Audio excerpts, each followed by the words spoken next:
क्या भारत में सरकार की आलोचना करना अपराध है?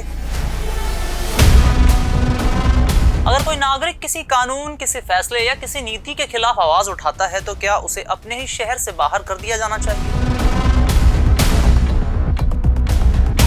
क्या लोकतंत्र में असहमति की जगह सिमटती जा रही है?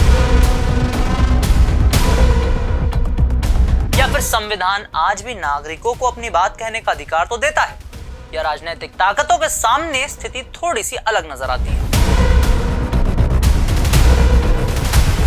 इन सभी सवालों के बीच देश की एक अदालत ने एक ऐसा फैसला सुनाया जिसने सरकार, पुलिस की भूमिका और नागरिकों के मौलिक अधिकारों पर बड़ी बहस छेड़ दी।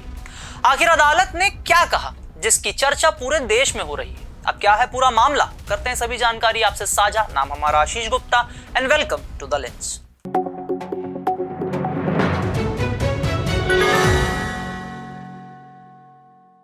क्या किसी नागरिक को सिर्फ इसलिए अपने शहर या जिले से बाहर किया जा सकता है क्योंकि उसने सरकार के खिलाफ प्रदर्शन किया या नारे लगाए?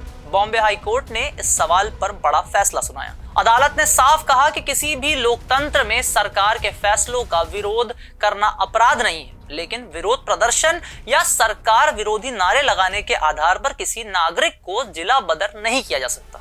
कोर्ट ने इस कार्यवाही को नागरिकों के मौलिक अधिकारों से जुड़ा गंभीर मामला बताया।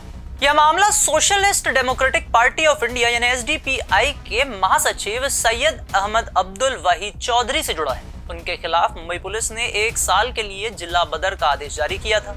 आरोप था कि उन्होंने नागरिकता संशोधन कानून यानी कि सीएए और ज्ञानवापी मस्जिद जैसे मुद्दों पर प्रदर्शन और धरने आयोजित किए। अदालत ने पूछा कि केवल कुछ एफआईआर और विरोध प्रदर्शनों के आधार पर इतनी बड़ी कार्यवाही कैसे की जा सकती है।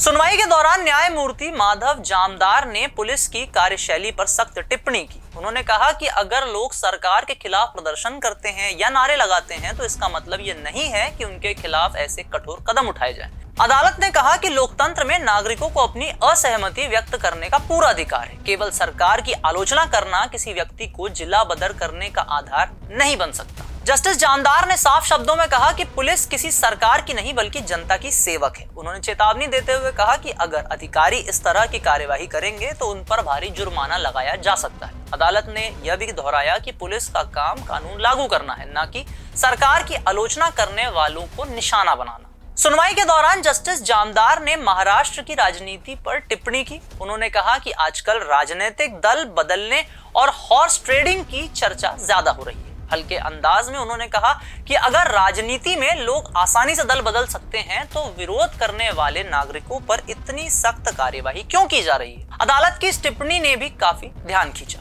अंत में हाईकोर्ट ने जिला बदर का आदेश रद्द कर दिया। अदालत ने कहा कि संविधान के अनुच्छेद 19 और 21 हर नागरिक को अभिव्यक्ति की स्वतंत्रता और गरिमा के साथ जीने का अधिकार देते हैं। सरकार के फैसलों का विरोध करना लोकतांत्रिक व्यवस्था का हिस्सा है और केवल इसी आधार पर किसी नागरिक के खिलाफ कार्यवाही करना उसके मौलिक अधिकारों का उल्लंघन है। यह फैसला अभिव्यक्ति की स्वतंत्रता और लोकतांत्रिक अधिकारों को लेकर एक महत्वपूर्ण कानूनी संदेश माना जा रहा है। तो ये थे बॉम्बे हाई कोर्ट के फैसले पर खबर। वीडियो अगर आपको पसंद आई हो तो इसे लाइक करें, शेयर करें, चैनल को सब्सक्राइब और फॉलो करना ना भूलें। धन्यवाद।